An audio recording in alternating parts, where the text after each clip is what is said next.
మీ ఎలాంటి వ్యాపార ప్రకటనలకైనా వెంటనే మా ఛానల్ సంప్రదించండి. శ్రీ గురుభ్యో నమ. హరి ఓం. శ్రీ మహాగణాధిపతయే నమ. హరి ఓం. అయం ముహూర్తస్సు ముహూర్తోస్తు.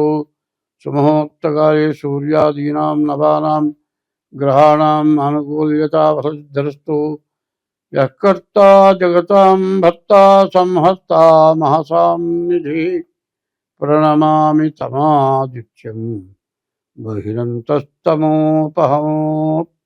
2026 సంవత్సరం మార్చి నెల 19వ తారీఖు నుంచి 2027 సంవత్సరం మార్చి నెల ఆఖరు వరకు కూడా పరాభవనామ సంవత్సరం వచ్చింది.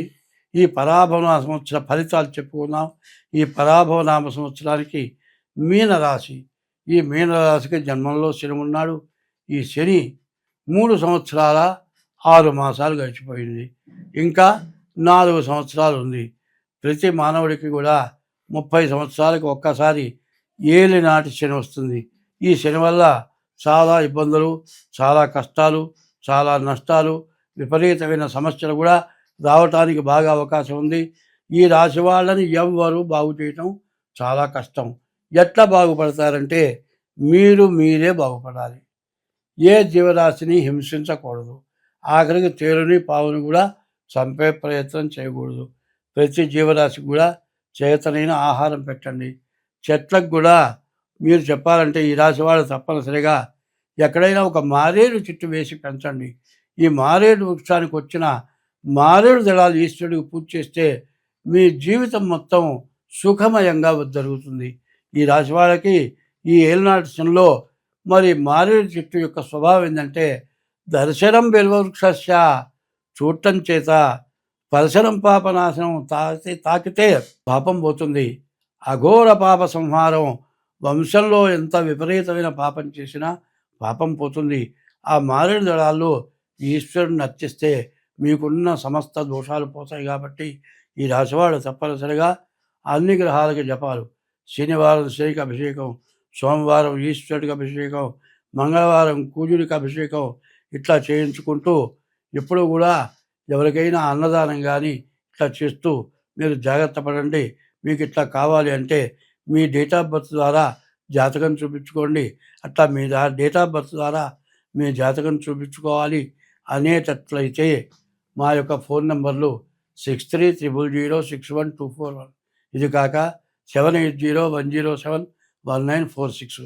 ఈ 2 నెంబర్లలో ఏ నెంబర్కైనా ఫోన్ చేసి తగిన ఫీజు చెల్లించి మీ జాతకం చెప్పించుకొని మీ జాతకాన్ని తగినటువంటి దోషాలు పోవటానికి తగిన శాంతి చేయించుకోండి.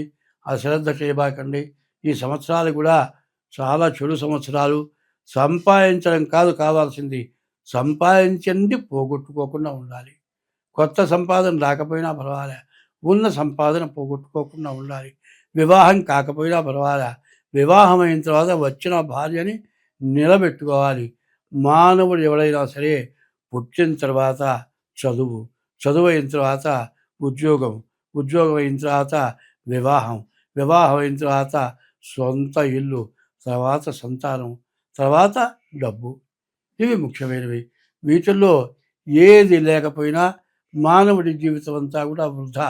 ఏం చెబుతారంటే వయసులో సంపాదించిన డబ్బన్నా ఉండాలట, వయసులో పుట్టిన బిడ్డన్నా ఉండాలట. ఈ రెండుతో ఏది లేనివాడు వాడి జీవితం వ్యర్థంట. వయసులో సంపాదించిన డబ్బులు ఉంటే వృద్ధాప్యంలో ఉపయోగపడతాయి. వయసులో సంపాదించిన డబ్బు లేకుండా వయసులో పుట్టినటువంటి కొడుకు ఉంటే వాడు అన్నం పెడతాడు, వాడు రక్షిస్తాడు. ఈ రెండిట్లో ఈ రెండు లేని వాడి జీవితం వ్యర్థం. కాబట్టి ఈ రాశివాడు తప్పనిసరిగా మీ జాతకం చూపించుకోండి. మీ జాతకం ద్వారా పూర్తి శాంతి చేయించుకోండి. మీకు అన్ని విధాలా బాగుంటుంది. ఇప్పుడు ఆదాయ వ్యయాలు, వచ్చే ఆదాయం అంతా ఖర్చు అంతా. ఇది 12 రాశులకి, మేషం దగ్గర నుంచి మీనం వరకు. ముందు మేషరాశి 11 ఆదాయం 5 ఖర్చు. వృషభ రాశి 5 ఆదాయం 14 ఖర్చు. మిథున రాశి 8 ఆదాయం 11 ఖర్చు. 5 సింహరాశి 5 ఆదాయం 5 ఖర్చు. 6 కన్యా రాశి 8 ఆదాయం 11 ఖర్చు. 7 తులారాశి 5 ఆదాయం 11 ఖర్చు. తులారాశి 5 ఆదాయం 14 ఖర్చు. వృశ్చిక రాశి 11 ఆదాయం 5 ఖర్చు. ధనస్సు రాశి 14 ఆదాయం 11 ఖర్చు. మకర రాశి 2 ఆదాయం 8 ఖర్చు.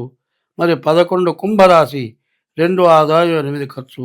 12 మీన రాశి 14 ఆదాయం 11 ఖర్చు. ఈ ఆదాయ వ్యయాలు ఇట్లా ఉన్నాయి. తర్వాత ఈ మేషం దగ్గర నుంచి మీనం వరకు ఈ 12 రాశుల వాళ్ళు ఎవరు మంచిగా పూజింపబడతారు, ఎవరు ద్వేషం చేత వంచింపబడతారు. ఇది రాజపూజ్యం, రాజ అవమానం అంటారు. గొప్పవాళ్ళ చేత పూజింపబడతాం, గొప్పవాళ్ళ చేత అవమానింపబడతాం. ఎట్లా ఉందో చూద్దాం. మేషరాశికి రాజపూజ్యం 11, రాజా అవమానం 5.